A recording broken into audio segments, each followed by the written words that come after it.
السلام علیکم۔ سمندر کے بیچوں بیچ ایک خاموش جزیرہ جسے دنیا پیڈوفائل آئی لینڈ یا عیاشی کا جزیرہ کہتی آئی ہے، ایک اسپیشل چارٹرڈ پلین جس کا نام لولیتا ایکسپریس رکھا گیا اور جس کے مسافر دنیا کے طاقتور ترین سیاستدان، ارب پتی بزنس مین اور ہالی ووڈ کے ستارے تھے۔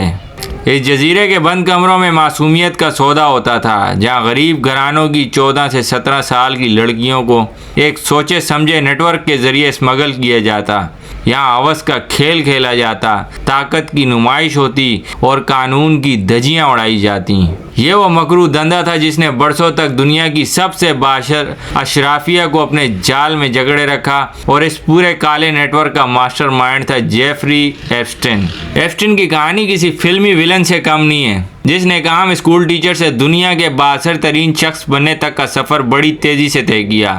نیو یارک کے متوسط گھرانے میں پیدا ہونے والے ایپسٹین نے اپنی عملی زندگی کا آغاز ریاضی کے استاد کے طور پر کیا، لیکن منزل اس کی ایوان اقتدار تھی۔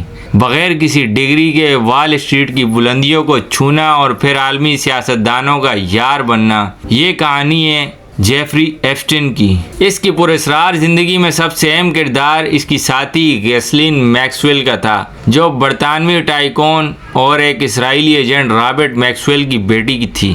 رابرٹ میکسویل کی موت کے بعد گیسلین نے ایپسٹین کے لیے وہ تمام دروازے کھول دیے جو صرف عالمی اشرافیہ کے لیے کھلے ہوتے ہیں، اور یوں ہوس اور بلیک میلنگ کا ایک ایسا جال بچھا جس نے پوری دنیا کو اپنی لپیٹ میں لے لیا۔ ایپسٹین کے تعلقات ہالی ووڈ کے سٹارز سے لے کر امریکن صدور تک، بل کلنٹن، ڈونلڈ ٹرمپ اور مائیکروسافٹ کے بانی بل گیٹس اور اسٹیفن ہاکنگ جیسے بڑے سائنسدانوں تک بھی پھیلے ہوئے تھے۔ لیکن اس چمکتی دمکتی دنیا کے پیچھے حقیقت یہ تھی کہ ایپسٹین ایک خطرناک جنسی درندہ تھا، اور جس کی ہوس کی یہ انتہا تھی کہ وہ چند گھنٹے کا فضائی سفر کے دوران بھی خود پر قابو نہیں رکھ پاتا تھا۔ یعنی کہ وہ ایک جنسی جانور تھا، کیونکہ جانوروں میں بھی اتنی ہوس نہیں پائی جاتی ہے۔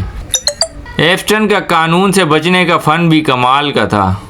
2008 میں جب اس کے خلاف ٹھوس ثبوت ملے تو اس نے اپنے طاقتور وکلا اور تعلقات کے ذریعے عمر قید کی سزا کو محض 13 ماہ کی معمولی قید میں بدلوا لیا۔ لیکن 2019 میں جب دوبارہ گرفتار ہوا تو ٹرائل شروع ہونے سے پہلے ہی جیل میں مر گیا، اور سرکاری طور پر اسے خودکشی قرار دیا گیا۔ لیکن دنیا جانتی ہے کہ یہ قتل ہے، اور قتل اس لیے تاکہ طاقتور لوگوں کے نام سامنے نہ آ سکیں۔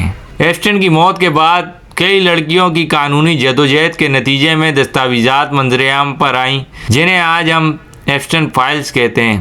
ان فائلوں میں برطانوی شہزادے اینڈریو پر براہ راست سنگین الزامات لگے۔ سابق صدور کے علاوہ بہت سی مشہور شخصیات، جن میں نیو یارک کے موجودہ میئر زوران ہمدانی کی والدہ مائیکل جیپسن اور جادوگر ڈیوڈ کاپر فیلڈ جیسے ناموں کا تذکرہ بھی ملا۔ جبکہ ایک انکشافات یہ ہوا کہ بال نامی بینک اکاؤنٹ کے بارے میں پتہ چلا، جس کا نام ایک ایسے قدیم شیطانی دیوتا سے منسوب ہے جس کے نام پر بچوں کی قربانیاں دی جاتی ہیں۔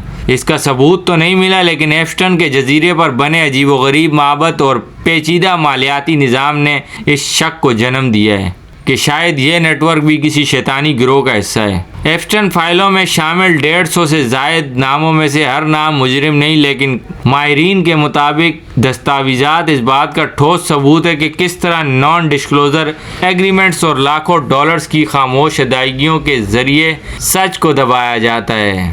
اور دنیا جان چکی ہے کہ ڈیجیٹل دور میں ریکارڈز کسی طور مٹائے نہیں جا سکتے۔ اب سوال یہ نہیں کہ کون بچے گا، بلکہ سوال یہ ہے کہ کب تک بچے گا، کیونکہ ایپسٹین فائلز کا کھلنا تو صرف ایک شروعات ہے۔ تو یہ تھی دوستو آج کی ویڈیو اگر اچھی لگے تو لائک، سبسکرائب اور شیئر ضرور کریں۔ اللہ حافظ۔